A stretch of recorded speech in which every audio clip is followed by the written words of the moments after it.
March 5th, 2023. I am sharing what is hopefully going to be a very quick video before I get some rest. For fair warning, just to make sure I don't stay up late because I work in the clinic in the morning tomorrow. I've already taken my sleepy medicine, so just about 3 seconds ago. So if I start to drift off, I will go ahead and end the video. But I really wanted to put together, as quick as I can, a little snippet of some of the brand new setups that I'm looking for that upon my reviews over the last couple weeks, I keep running into over and over and over again as basically just setups that I could have taken but completely missed because I didn't trust them and because I haven't done enough work. So over the weekend and then throughout the last couple weeks, I've been testing these, and I think I've actually got something pretty cool with both of these ideas. So there's at least two. I might cover a third one if I can do it fast, but I'm mostly doing this for myself. Uh, totally selfish reasons, just so that I don't forget how it's supposed to look. But also, if someone else wants to see what a edge looks like, this is it. So this is an example of what the kind of work that you need to be able to be doing to actually make money in markets. So if you want to get a hold of me on Twitter, it's at RedBen Trader. And I do trade in the Trade and Perform room with my coach Simon. It's not my room. I'm just a member there. In fact, I'm far from the best trader in the room. Far from it. You want to surround yourself with people who are way more accomplished than you are, and that's what I do in that room. So if you want to check it out, you can email Simon, trade letter N word perform at gmail.com. You can probably ask for a 5-day free pass if you tell him that you follow me. I think he's still giving them out. We may not be accepting new members at the moment because we have a few new ones, and we really only handle about maybe 3 every month, give or take, because it's complicated. Doing things in a systematic way is not easy, and it's different than most retail traders are used to. Um, so, for instance, one thing that's very different is that while we do look at candlestick charts and we do look at the profile and all that, our primary execution tools use a visual based algo. Then what the algo is doing, very simply, I've explained this many times. If you want to learn more about it, just look at any one of my live streams or videos about it. But every one of these signals, these little colors and the dots and the pluses and the X's and the stars, all that's doing, it's looking at the footprint, and it's looking for specific conditions. And when those conditions are true and the bar closes, then that signal stays there and doesn't change. And so that tells me that something is going on that I want it to watch for, because it's a piece of a trade setup. The dots and the X's and the colors by themselves are not enough evidence to get into a trade. But what I'm going to show you, a few examples anyway, is that when you have certain conditions occurring sequentially, so like this happens, then that happens, or X occurs when Y and Z are present, things like that, those you're going to be able to see that repeatedly the market responds in a very consistent way. Now, past performance is not indicative of future results, right? Not a financial advisor, not saying you can make money using this system. I'm just showing you what I'm doing. I'm personally trading with this system, and it's working for me. I've shared some of my own results, and I'm not saying that those results are typical or that anybody would be able to do this other than me, right? But what I do recommend is that you put some time into building something like this, or find a system that works for you. It doesn't have to be this one, right? But you should be able to break down your setups this to this simplistic of a level where I can say every time I see this occur, I'm willing to get into a trade. If you don't have it that objective and systematic, you're just going to have a hard time keeping your money. I'm not saying you can't make money, but it's really hard to not lose money over and over and over again when things start to stop, when they stop working.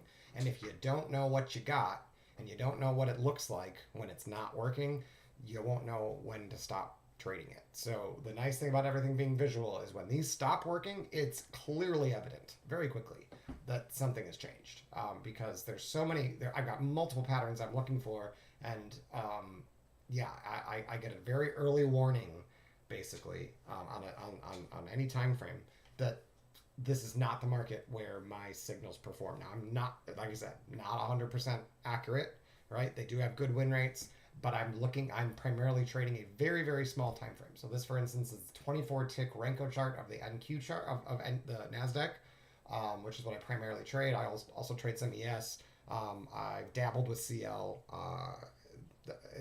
I haven't needed it for a year because the equity futures have been nice and volatile. But we're going to look at NQ today, but realize that like for every market, there's a little nuances of differences, and so this is the pattern. These are the patterns that I'm looking for on NQ, but they likely work on ES too. CL I've not done enough work on to say whether or not these same exact like techniques are working. But I for me this is working really well for NQ. So the setup number one, let's jump right into it. So what we're looking for here on the bullish side, these do work in both directions, absolutely, but it's easier to see them one at a time, and then I can show you how to flip back and forth, because it can get a little bit confusing if you don't know what you're looking for. So let's start with setup number one. So this is a relative, considering all the things that I usually do, this is a relatively simple way to tell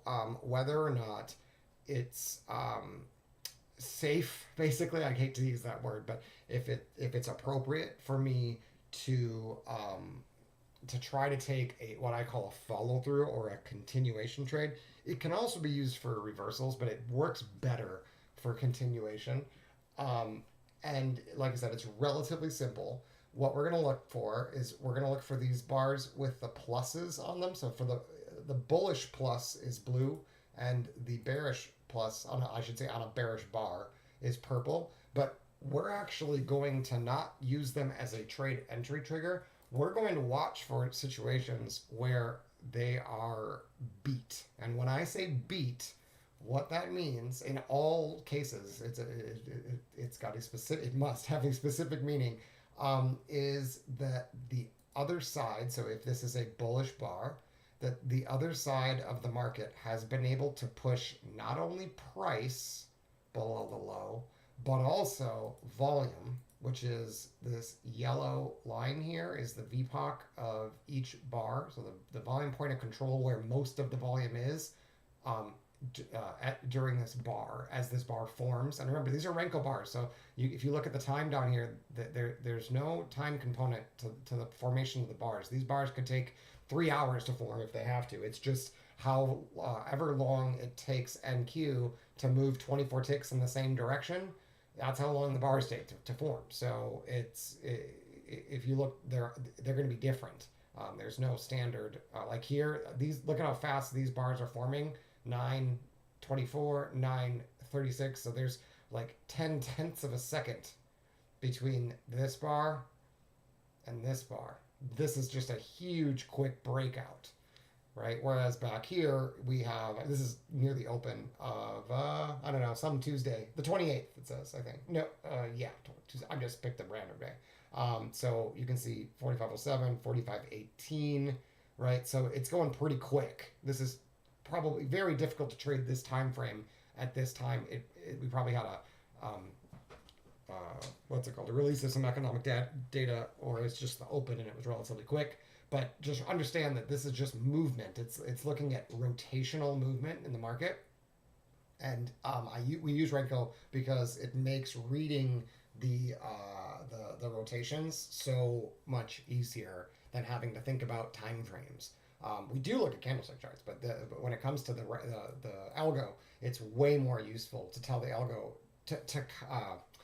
to interpret the footprint and display it visually on Renko than it ever would be on a candlestick, because it's really hard to teach the algo how to translate order flow into time-based stuff. It's possible, but there's a lot of error in there when you try to do that. There's a lot less error here. So again, beat the word I'm looking for, a plus that got beat. So not just volume, or not just price getting beyond it, which is just an advertisement. It means that, you know, if you got price behind it, so like, let's say that, see this little wick right here, if you drew a line right underneath this guy, what you'll see is, if you looked really close, you might have traded, yeah, see how you traded maybe one tick below it, right? That's really normal. Actually, maybe we didn't. Maybe I just didn't put that in the right spot. But let's say the low was right there, right? And it was like one or two ticks below. Very, very normal. Very normal. But if you look at what volume did, the yellow line, volume actually went up, increased, right? Yellow line increasing, but the bar closed bearish. So potentially buyers trapped here, right? And what would happen next? Well, then they'd drop off, but they didn't. Why? Because they ran into a support. What is that support? It was this low that they couldn't beat with volume. Volume tried to come down. It got stuck at right inside of this bar's body right here, and price fell down, but there was no volume, so no big players really participating. And then all of a sudden, buyers bought it up, and pink means that sellers pulled their orders from the order book and caused price to spike, because that's what people do when they see people pulling orders. They quickly pull their sell orders and switch to buyers, right? So there's just a lack of any sell pressure here, is what this is basically saying. Now, purple is the opposite of that. Purple means that buyers are actually pulling their order, and it's a lack of any buy pressure. So you'd think that's bearish, but it because, you know, why would buyers be pulling their orders unless it was bearish? But the thing with the markets is that, again, price is just an advertisement. The fact that you have a seller does not mean that it's bearish. And all this is saying is there was a buyer here, but and he was probably holding up the market. His order sitting there, even though he wasn't maybe absorbing much, maybe we didn't even reach his price, right? Maybe he was all the way down here, and as we came up, he sat there with his order. But all of a sudden, when this bar formed, or during this bar forming, usually it's this one, he pulled his order off the order book, causing price to attack that level. But just because price advertises down there doesn't mean that the market agrees that that's fair value. And we don't know for sure if market agrees that that's fair value until after that purple or pink bar forms. So here, for instance, when you have a purple bar form, or buyers just pull their orders for one reason or other, they got a little scared here, or maybe they thought they could get it a little lower. They got a purple bar, and price continued a little bit lower than 24 ticks, right? Maybe went like 28 ticks lower. And then what happens? Well, buyers happen to show up here, and by the time that price printed another bar, it came not only the 24 points, it not only got back the 24 points of this purple bar here, but it actually closed bullish, which means it basically needs to close. It needs to run another 24 points. Oh, no, not points, 24 ticks to the opposite direction. So that's why this is an engulfing bar, because it actually went lower than the purple bar but closed higher. Now, I know with the colors it's hard to read sometimes, but the bullish bars will all have wicks on the bottom. They'll look like hammers, and hi cat, and the bearish bars will all have wicks on the top. They'll look like hanging men. Okay, cat, come here. You're gonna be too noisy. He's a sphinx. It is very loud. If I'm not paying attention to him, he doesn't want to be on my lap. Apparently, he just wants to be annoying. Okay. He gets playful next. He's a kitten. So, what was I saying? Yeah, price engulfs it, right? And like I said, you'll see these wicks on the top if it's bearish. Sometimes the wicks are very small. Like this one, you barely see it at all, but there is a wick there. So you can clearly see that the purple bar here is a bearish bar with the wick on the top, if you can see that. And then this one's clearly a bullish bar with the big wick on the bottom, right? So price checked down here, and it closed all the way back up here. And look what volume did. It lifted, right? So price advertised down here, but nobody big was willing to do any business down there. And what probably happened is the guy that pulled his order here either entered pushing volume higher, like maybe he actually before he wasn't actually participating in the market, but here he pulled his order hoping he could get price to fall and then quickly participated on the buy side, or they may have trapped a seller Like, or I could say and as well, right? Like it could be both. But one way or another, what matters is that after the purple bar, we got a lift, and the so that's important to understand. So because of that, when we're talking about bars getting beat, when I talk about bars getting beat, I am not counting purple bars or pink bars as beating a level, because if you can only put purple bars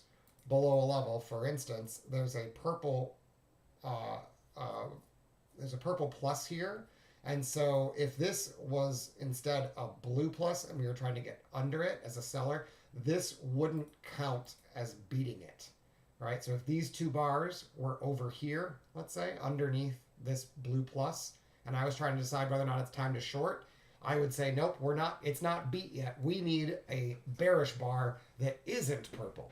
A bearish bar with actual participation, not just a bearish bar that existed, that price advertised down there because some buyer pulled their order. I want to see a real seller aggressively enter, not just a buyer quit, because those buyers quitting can actually result in really big turns, or like traps basically. So like I said, if this plus bar can get beat, or if we can get behind it with any bar that's not with a VPOC, with this yellow dash or this yellow line on a bearish bar that is not purple, it is bearish. It will likely continue lower if it's been bearish. Now, in this case, we back out. This is probably a bullish area. I don't actually know, but I'm assuming based on that reaction that this is, yeah. So if this is, I don't know if this is the low of the day, but it kind of looks like it. Yep. Or maybe a low of the session or whatever, right? So let me back up. I know that I realize this is right at the open, and that it might not, because of that. It's not that it never works or anything on the open, but when things are moving so fast and there's a big change in the market, like a market open or market close, the participants shift suddenly, and so you can find the pattern there, but if you don't find that same pattern somewhere else, it may just be an anomaly. So in this case, we're going to see if we find the pattern we want, which, like I said, is getting behind and beating one of these plus signs, right? Any one of these, getting behind it and beating it usually results in continuation in that direction. So for instance, and then here's another one. So what we're going to do is we're going to put our line here. We'll just start with the highest one. So high cap. Ronan, chill. You're fine. I know you want attention. You're all right. We'll go to bed soon. So when this bar eventually, does not have to happen right away, when it eventually gets beat by any bullish bar other than the pink bar. So here that doesn't count, because see, this one didn't beat it. This one, the VPOC is way down here, so that wouldn't even have counted anyway. And then VPOC does get above the line right there. See that little dash is above the white line, but it's a pink bar, so it doesn't count. So then we get a bearish bar, and so that doesn't count. And then we get a purple bar, that's bearish too. Okay, there's a bullish bar, but the VPOC is not above the white line. Okay, VPOC now above the white line, right? Right there. VPOC is now above the white line. Our expectation now should be that this bar, oh, there's one more piece I forgot to explain. So there's one more condition that is very important. And that is, not only does it have to be beat, right? So that would be considered beat. Okay? This would be considered beat. The plus sign bar, the high of the plus sign bar, right there, has been beat by a bar that is bullish and not pink. The VPOC is above the high of this plus sign. But for it to be a trade entry, for me, the rotation, in other words, if it's a bullish trade, it would begin at this little flag here. That's the beginning of a rotation. And it would continue until a flag that looks like this, because that is the swing high and swing low. So the flag on the rotation, or a subsequent bar in the rotation, needs to have a blue dot. So the blue dot looks like this.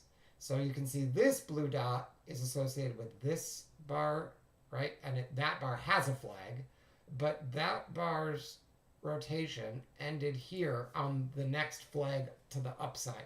So that rotation produced a pink bar that got above the plus, but that does not count as a beat. So in this case, that is not technically an entry. We would need some other criteria for that to be an entry.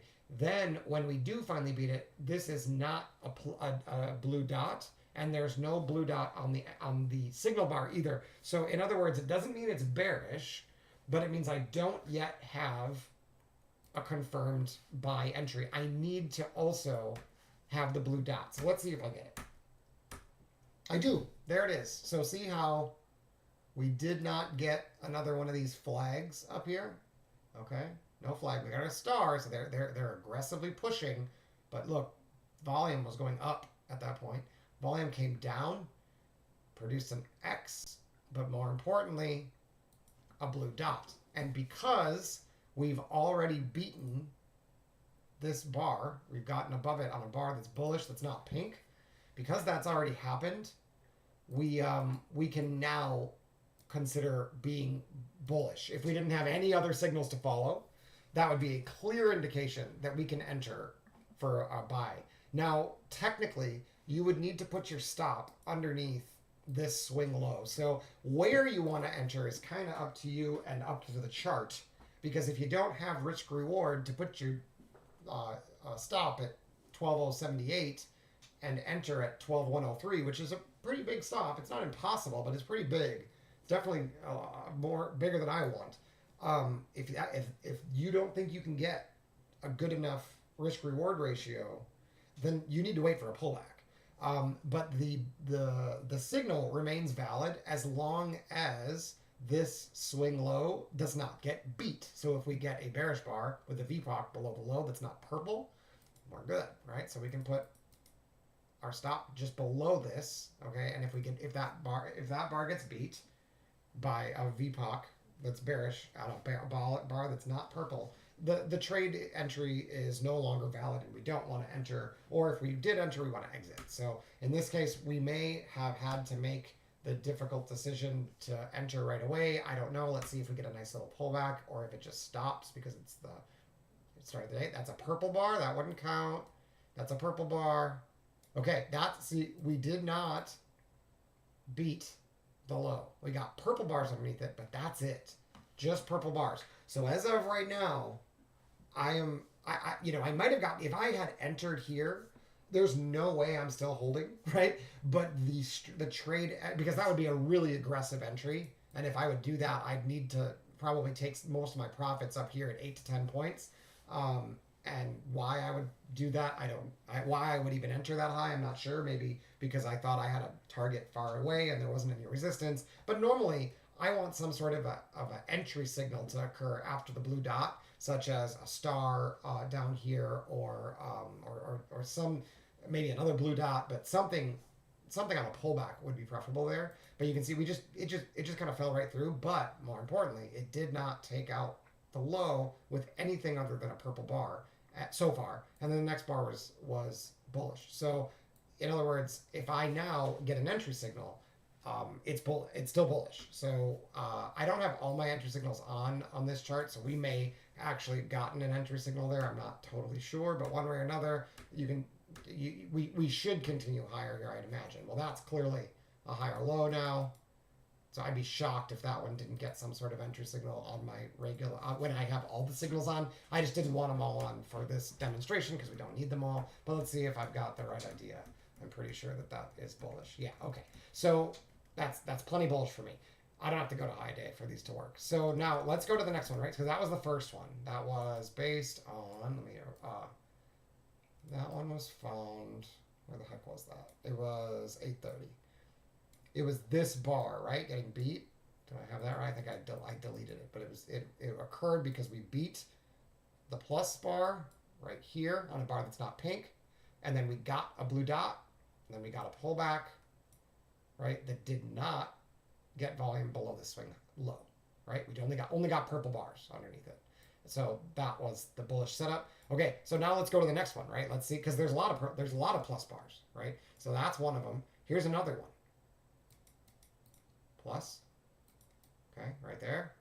All right, we're wondering if it's time to get long yet. Well, what do we need to do? We need to get behind it. We need to beat it, and it needs to be a bar that's not pink. And then we also need a dot, a blue dot. All right, preferably on all the same on the same bar, but it does not have to happen all on the same bar. We've gotten price above it. It's a good advertisement, but we've not yet gotten volume above it. So the dash is below the white line. There it is. Volume has now beat the plus sign. What does that mean? Most likely, bears are trapped here. It's just a matter of finding an entry confirmation now, because even though bears are trapped, they can get released if there's no buyers, right? So we need a sign of volume aggression, which for me is that blue dot, and then we also need good risk reward.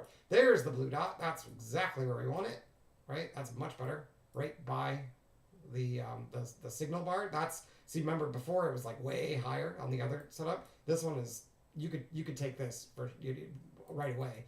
But remember, your stop really would have to go underneath that swing low. So that's the only problem there. Otherwise, you could just have an arbitrary 20-point stop and just understand that when you get stopped out, if it sweeps underneath this low and comes back, it's probably still valid, right? So what my actual stop is, it's going to depend on the situation. But I need to decide how aggressive I want to be here. If I'm getting above yellow dots and I've had this big drop here, and now I've gotten this to signal, I'm thinking it's probably ready to go right now. But certainly if I got a pullback, I'd want to enter or add to the trade, as long as we didn't get volume below the swing low. So we do just kind of take off. We get another blue dot, right? This is the one that signaled us. Oh no, it's not. It's just yet another one. But see how far away it is from the apex? That's actually, it's kind of a sign. The fact that we've got resistance here, it's kind of a sign of like buyers are getting really aggressive here, considering the fact that they haven't beat this yet. They haven't gotten behind the resistance yet. We're putting all of this. The blue dot means they put a lot of volume aggression on this bar, and the star means that there was actually an aggressive trader, like on the footprint, very clearly aggressively pushing the market higher. It's great when those come down here. It's not so great when they come into resistance and then fail to break it. So at this point, I'm just exiting the trade. As soon as I see a bearish bar after that, I'm just done. It could go higher, but I would rather get the pullback at this point. I don't know how far it's going to go. Usually this bar, once we leave that area, usually that bar's range tends to hold. So I would love to get maybe right on that dotted line or so. I don't know if it'll actually hit down there. It might not. I might miss it. But yeah, okay. That's a good entry right there. That's the same entry as we found earlier, right? That's the same one. That based on this one, it triggers again, right? So that would be the location, and we're off to the races. So those work fine. So let's go to the next. Like I said, I'm going to do the bullish ones first, and then go back to bearish because it's hard to switch back and forth. You have to kind of know which direction you want to go. Otherwise, you're going to get conflict. You're going to get a lot of points where it's like, well, it's triggering me bullish, but I don't really have risk reward, so I have to skip it. Like things like that. It's just easier just to do that one direction. You still have to do it, but it's a lot harder to flip back and forth and do that. So here, you got the bar beat. You got the blue dot, right? Pull back. Now, I think we did this one already. Otherwise, it's exactly the same. It only gets beat by purple bars, and you get your entry right here or right here, right? All right, so let's go to the next one. It's clearly still bullish. Nothing's changed, right? We're not taking out like multiple apexes. We're just kind of pulling back. Now we might be putting in resistance up here, so there might be a point where we want to flip. But let's just continue and imagine that we're just going to stay bullish until we're stopped out. Okay, so we need purple pluses, or they need to like take out a bunch of apexes because then it's obviously bearish. Oh, okay. Well, now it's looking a little bit bleak now. If we make another lower high, we're potentially in trouble. Oh, good. We pulled it back. I don't see any purple pluses. I'm not trying to skip them if I am skipping them. It is late, though. There we go. Okay, clearly it's bullish again, right? So we're definitely looking bullish. I want to get above. And I say clearly because it's going from the bottom left to the top right. We may be entering resistance. That I'm not so concerned about right now. Just for direction's sake, I want to go with the trend because this is more of a continuation trend trade than a reversal. So again, this one is beat by a pink bar. That does not count. That's the beat. Now, do we enter there? No, we need a blue dot and preferably a pullback at this point. There's our blue dot. If you wanted to be super aggressive, you could enter there. That's not really the way I trade. I prefer it to come back into this bar's range or near it. So I at least need one bearish bar and then a bullish bar. Otherwise, I'll probably miss the trade if it's just making new highs like this. So now we get another dot, and that's usually a sign that you missed your entry. If you get dot followed by another dot that's higher, basically it's time just to you can chase and scalp like 8 points and just wait for the next setup, or just skip it because most likely it's going parabolic or that dot's going to get beat. So let's see. So if you and now you got a third one, right? And now this one actually looks a little better because we actually got some bearish activity. So if I didn't buy this and I didn't buy this, I'm going to scalp here, but I'm not looking for much. I want 10 points and I'm out. And you don't have to do it, right? It's probably the most aggressive place to trade. And I'd have like a 20-point stop looking for 10 points. It's got to work a lot to make that bet, right? In this case, it does get you your 10 points. So now see how we're way extended from the last apex? Look how far we've gone from the last apex. Even though it's super bullish, when we get plus signs this far away, after like multiple dots and like multiple new highs like this is where you can start to think about, okay, let's look for the short. So let me show you the short because I've got other setups I want to show you too. And they all look the same. These plus sign setups all look the same. So there's no reason to do them for days. So again, if we're looking bearish, we need to get behind this plus sign, and it needs to be a bar that's not purple, but it's bearish. It needs to have VPOC underneath it, underneath that low, right? That's a purple bar. That doesn't count. So that's a bearish bar, but look where VPOC is. It's above the line. That doesn't count. And that's a bullish bar. So that's probably an entry long. Otherwise, you just wait. Okay, nothing. No, because it's bearish, but the VPOC is way up here. Nothing to do. Purple bar, still can't do anything. It's purple bar. Like, it's like, now I'm really doubting this is going to set up. And there's our bullish bar. That's clearly an entry, right? Purple bars underneath the plus sign, followed by bull in a bull environment. I'm not shorting this. You don't have to buy it. I would, but you don't have to. Just don't short anymore. When all they can put under a blue plus that's this far away is purple bars, I'd be shocked if we don't like lift again. I'd be shocked. We might not. I might be shocked. And I'm shocked. There we go. That was the high. Okay. Good to know. So I would just would have gotten, if I would have entered here, I would have taken the stop. And they probably just trapped somebody up here and they just got stuck. But that's usually a good entry. But in this case, if you wanted to look for the short, what you'd need to do is you'd need to get the plus. You need to get under it with a non-purple bearish bar with VPOC below it right there. And that rotation needs to have a yellow dot. That yellow dot doesn't come till here.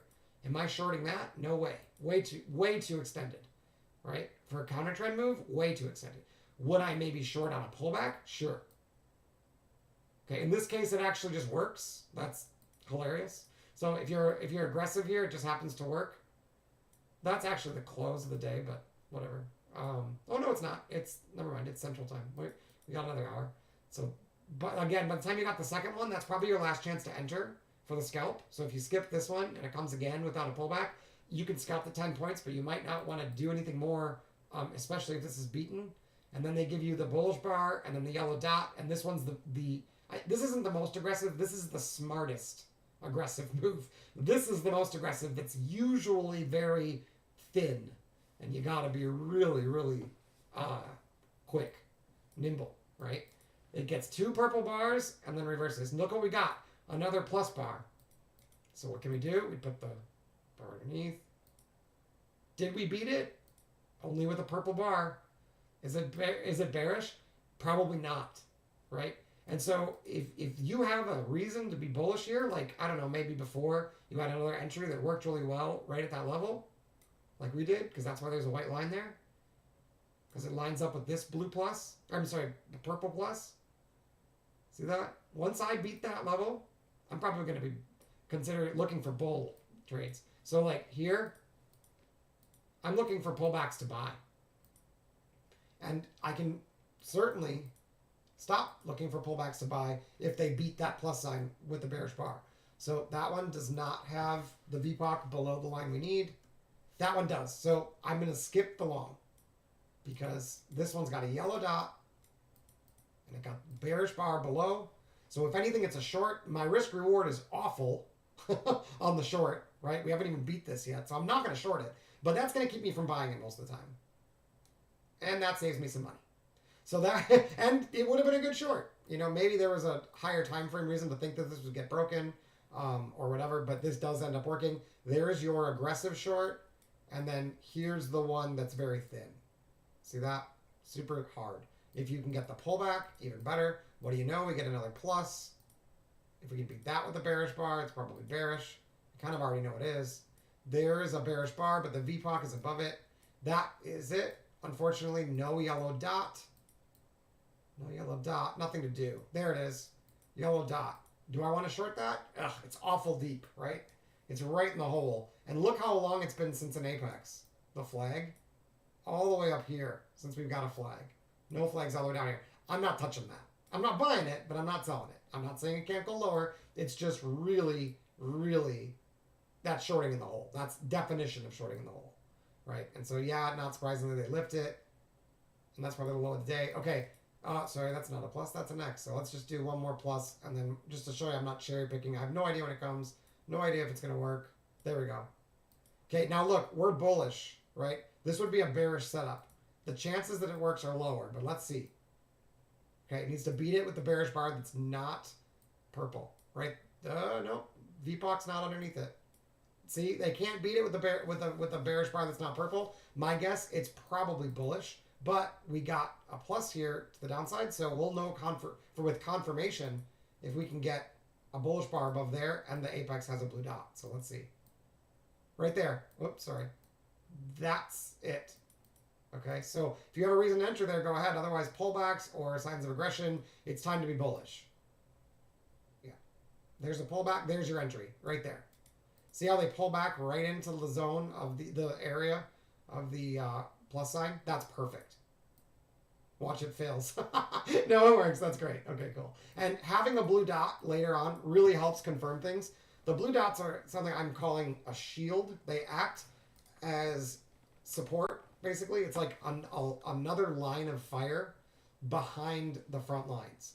So they are often tested, but they're very difficult to hold behind. It's kind of like if you take a ball and you push it underwater, like the buoyancy just sends it higher. All you need to do is decrease the pressure, right? So if you return to one of these blue orbs and all of a sudden cell pressure abates a little bit, chances are it's just going to lift. So here, let's see if it does it. I don't know if it does here. It might not this time. Okay, this time it doesn't, but let me find an example where it does. It's got to be bullish. Here, right here. This is a good one. This is so when it is bullish, the orb here, the blue one, if you test under it and cell pressure fades. Here we had a very aggressive seller, a star underneath it, and it was followed by a blue dot, which is an aggressive buyer, right? Well, aggressive volume. The star is the aggressive buyer. This is the aggressive buyer. So as soon as this pressure, this sell pressure went away, we can rip, right? The only thing they had to do is test underneath this support. They just had to trap somebody to get it to lift. And that's how these usually work. Now, it doesn't always work that way. And it's primarily in the direction of the trend. But like, here's an orb at the high. And notice they go higher, but they can't get a VPOC on a bullish bar above it, right? They get price above it, but at the moment they get a VPOC above it, like once they get actually volume to come up there, they spike and close lower. So if it was bearish there, that's the high, right? The problem is it's not clearly bearish, and so you might not have anybody anxious to exit, and to get a reversal, you don't just need sell pressure. You need to absorb all the buy pressure too. So yes, you're going to get a pullback here, but you're not necessarily going to put the high of the day in. You might, but they can still trap above you. See that? Now, what I notice here is that it's the sudden lack of dots. And that is actually what usually happens at the turning points. So the idea is you get a lot of aggression because they needed it. Right? For the sellers to get this move, the only time you ever see price pull back like this in a bullish trend is when you get a volume aggression shift, which is the yellow dots. When you don't get the shift and it's bullish, what usually happens is a very weak retracement and then a lift. So what I'm saying is if I see a high that doesn't have the volume aggression on it, following a long bullish lift like this, right, all the way up, many rotations up, and you have no aggression here, you have to be on guard, because if they now take out this guy, something's up. They didn't shift aggression bearish, yet buyers are no longer supporting the area, right? So let's see. Yeah, they don't support it. See that? There's no buyer here. In fact, they get an aggressive sell volume shift on the footprint. Guess what? That's the high. And they're probably not coming back. See that? So it's not the presence of aggression that we should be watching for. It's the response to the lack of aggression. That's normal for bullish. A little pullback, immediate lift right back up to it. They get some aggression. Well, now, of course, you're going to get some sort of pullback. Unless he gets trapped, then you're going to get, woo, right? Squeeze. That's a trade entry in itself. Trapping that counter trend dot. Great trade entry. But where I'm starting, if I'm bullish or I'm long, I'm getting nervous. I'm not worried about this. That's normal, right? Low volume pullback, gets immediately absorbed, comes right back to the high. That's normal. What's not normal?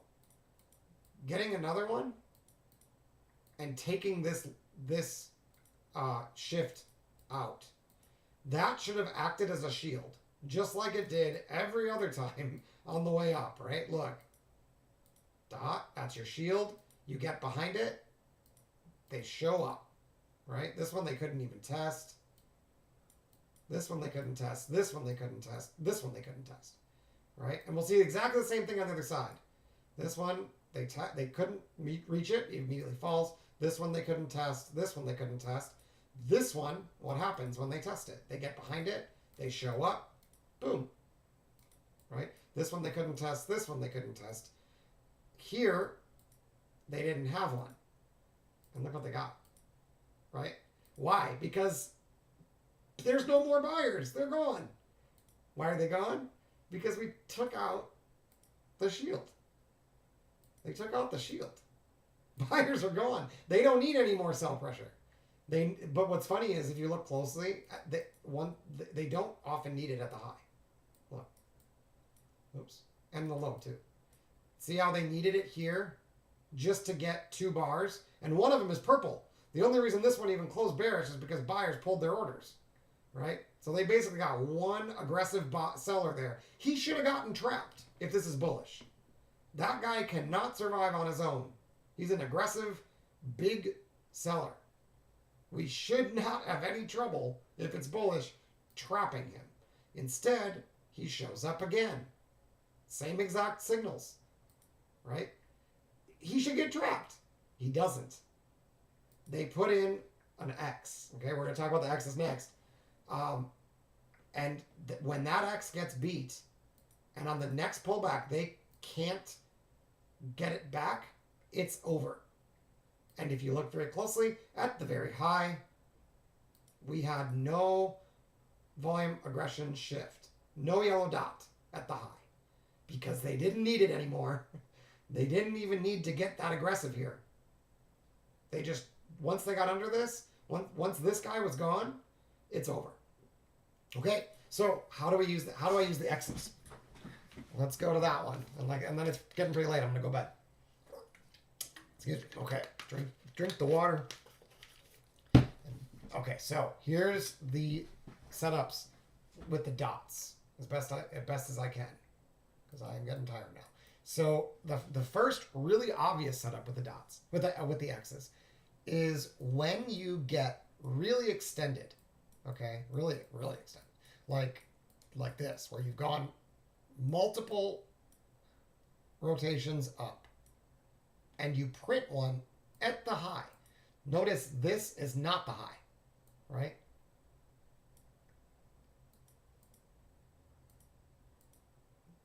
This one, well, I guess it's close enough. They're both pretty close. It's worse when the high is actually the high, but here it's the high. So if you get one up there and you don't hold it, right? In other words, you get behind it. So this one, they couldn't get behind it. Instead, they printed a pink bar, which is usually what happens when it's bullish. And that's actually a really good trade entry for a scalp. If you get one way up here that doesn't give you that, like this, where they can't get you another pink bar above, and instead they take it out, if this low gets beat now, it's done. Done. So what's funny about these is that they work best when the bar right before them, which will always go in the opposite direction, just the way it's programmed, when the bar right before them has a lot of volume, okay? That's when they work really well. And I'll show you why. I'll give it away. So here, when you're doing continuation, right? If this bar, this down bar, has a lot of volume, right? That volume is primarily on this yellow line, on the VPOC, right? That's where most of the volume is. But the bar went no lower than this, right? It came down, it continued lower, and it printed a bar. It potentially went a little bit lower and then closed higher, right? And that's not time-based, it's range-based. It went 24 ticks down, a little bit more, and then 24 ticks back up, and 24 ticks up again, printing a bearish bar followed by a bullish bar. While the volume dropped, price increased. See that? If this one has a lot of volume in it, what we can actually do, this is pretty neat if you ask me, you can take either this low, or if there's a big wick, this wick down here, depending on how it formed, but we can do it with this low for now because that's the most conservative way. And you can say if bulls can hold above that, it's all good. It's bullish. So here, all good, bullish. Still actually bullish as long as they don't take it out. Still bullish. See how they can't get the VPOC underneath it? They can't even get price underneath it. Then they get price underneath it. They get an aggressive volume shift and close back bullish. Guess what? That's an entry. That's a scalp. You can scalp that every time. Look what happens when it doesn't work. You get an X, or when it doesn't occur. Here's the low, right? Let me put it like this so you can see it without looking to the right. Okay, they're coming at it. They did not get an extension. That's right away, like, that's a problem. They should have gotten an extension immediately. They put VPOC below it. If this is a purple bar, and then there's the real bar. That's the bearish bar with a seller, not just a buyer pulling their order, but a seller attacking underneath the low. Sorry, if anything, it's this, right? The low of the high volume bar. And look where the volume is. It's way up here. He is, that buyer, whoever bought up here is totally trapped. So now I can mark this. See where the volume is? I could actually mark from this, where the volume is, more or less, to where the bars close like this. And basically, if buyers can't take that back, it's bearish, right? Unless they trap a seller. And that's what usually happens. See how they reject out of there with another X to the downside, right? So that's your short right there, and it will continue to be bearish as long as they don't trap a seller. If a seller boom. If a seller gets trapped, the exact opposite can happen. So let's see if we can find a seller getting trapped. Darn, none down there. Okay, so we'll do the other way then. So X. Here's your line in the sand. As long as that doesn't get beat, we're good. We're bullish, and it's off, right? You can just enter I would enter here. I like to give it one more bar up just to be sure it doesn't immediately get beat, and then I'm off to the races, right? And remember, if I get a blue dot, that's just more confirmation that I can move my stop. right, to a bar underneath this. So like here is probably safe. And then I move my stop again, probably to like here, right? Because if I get a close with a VPOC underneath it, I'm out. So nothing, yeah. And so I keep on shifting my stop up, shifting my stop. That's a little tight, but we'll try it. Shifting my stop up. There's nothing here. There's no sellers or anything. Look, but also notice we're getting higher with no sell aggression. It should be a very gentle pullback. If this gets beat, I'm done. It doesn't. We get an aggressive seller, finally. Okay, there we go. Oh, so if I would have gotten stopped here, you have to decide whether or not that's good enough to get back in, right? And in this case, I would, because we talked about this entry before. There's no short entry here. So I'd be getting, if I got stopped by like a tick, and I got this close, I just get back in. Personally. Yeah. Just take it again. Right? No big deal. Okay, here's where we get concerned. No sell pressure. We're putting in real sellers. Yeah, I don't like that at all. That's not good, and that's not good.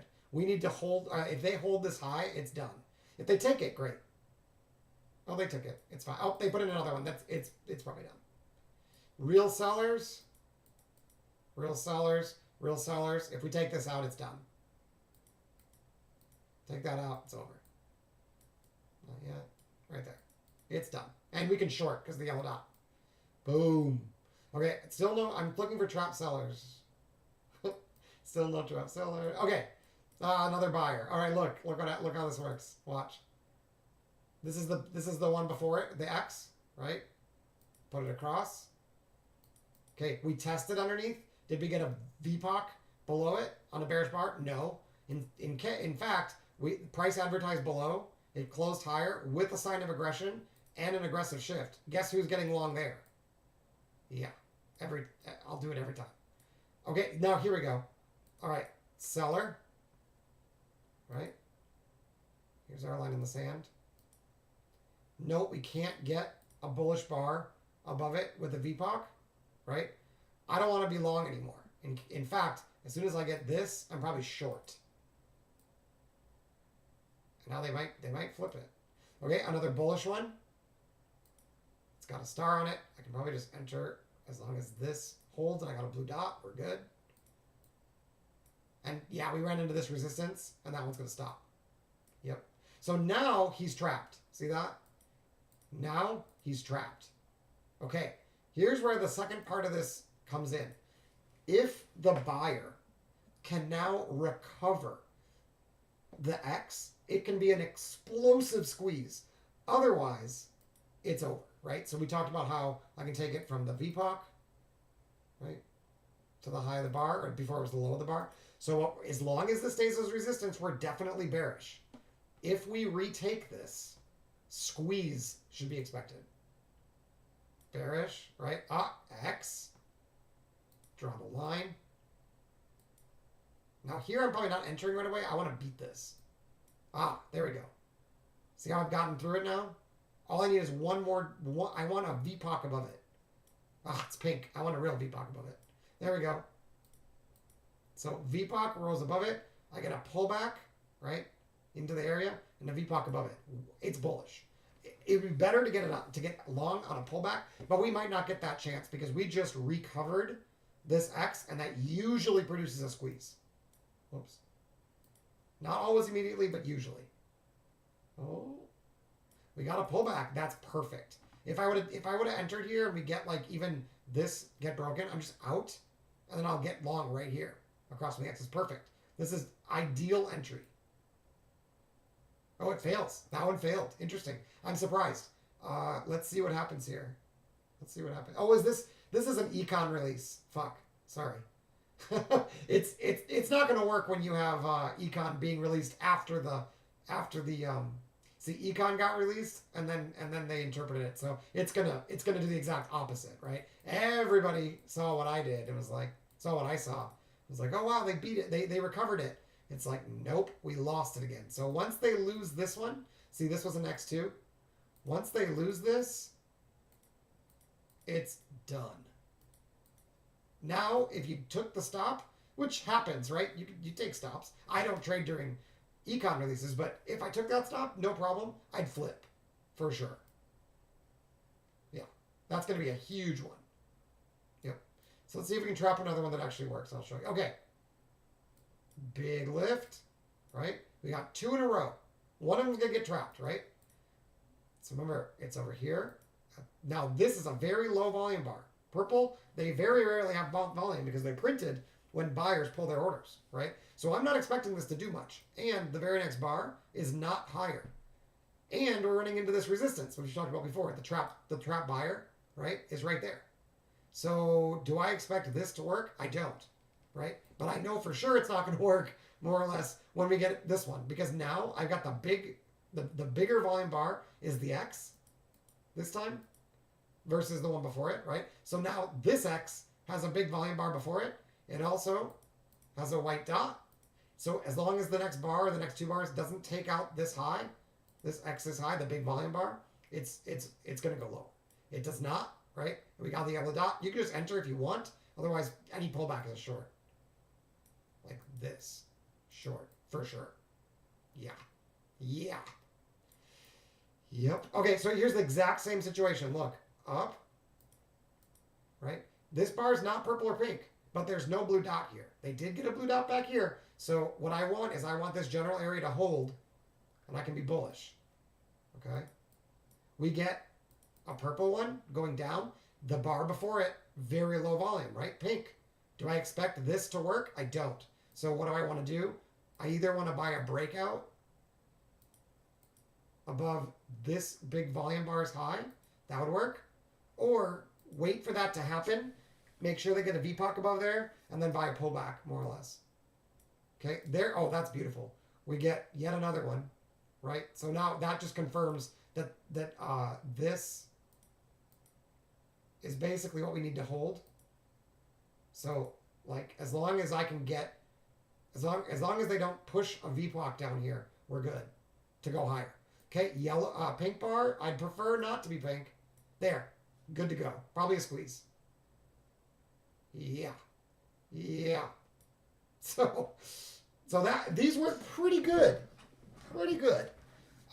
Is it 100%? No, right? But it works pretty good. And like I said, they work they work together, right? So I can go back to the, now look, this zone, still resistance, right? Same spot. So since we're going into resistance and I have blue pluses, do you remember the setup? I need to get it beat, and then I need a yellow dot, and I can short. Whee! Right? So really, you don't need to do this back and forth and back and forth. All you need, I could just pick one of these and just do one in one direction all day and probably still make money. But oh man, if you know just 2 of them like this, and you're comfortable trading both ways, you'll be busy, right? You'll be busy. Will you take stops? Yeah, you'll take stops. But for me, I'm doing okay even with the stops. So, like, for instance, let's just look at what the current situation is, then I'm going to bed. So here we have a plus, right? It held. The blue dot, they're not taking this out, right? That looks pretty bullish. We also had a purple. This one was beat. We had a blue dot at the apex, and we had confirmation right there for a long. Okay, confirmation. There's our second long. It's a little bit risky, but it usually works. There's our third long. Super risky. Be very nimble. Take 6 to 8 points and be done. Boom, 8 points. Right into the voodoo range level. Finished, right? Do they beat this? I'd be careful. It's no aggression shift. Yet, if they do beat it, I'm going to back off a bit. Okay, they do 2 aggressive bars in a row.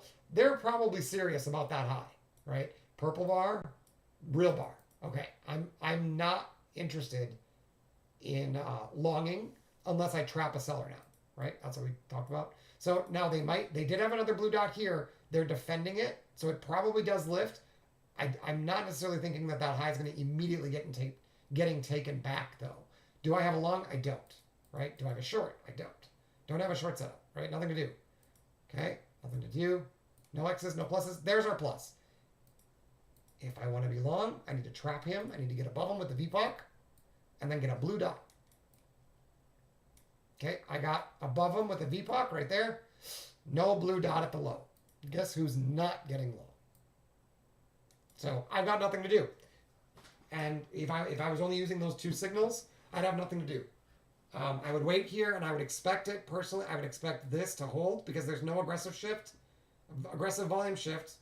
Yet we got a pretty big pullback, considering that we've been bullish for like 100 hours.